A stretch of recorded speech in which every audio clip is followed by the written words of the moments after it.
My next topic is change case.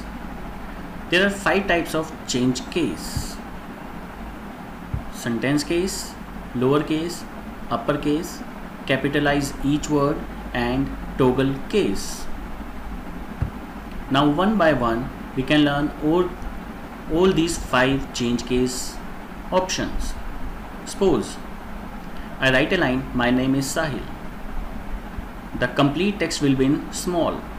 First of all, select the text, then click on the change case option. Suppose first of all I select the sentence case. By choosing this option, the first character of the sentence will be in capital and others are small.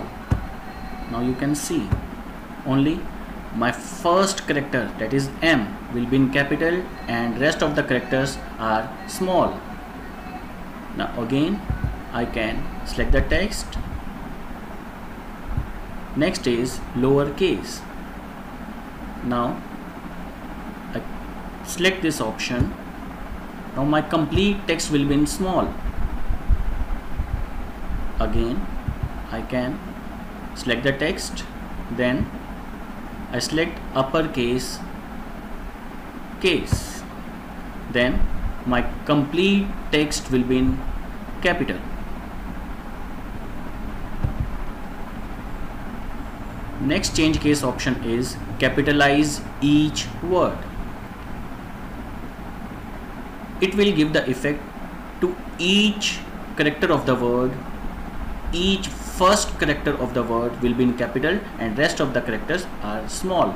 You can see first character of each word is capital and others are small. This is the capitalize each word. And last change case option is toggle case. Toggle case is in the works on the reverse case. Suppose in this sentence capitalize each word case will be applied. Now I can click on the toggle case. It will be on the reverse order.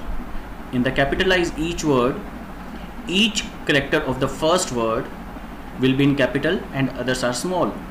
By clicking on the toggle case now, first character is small and others are in capital.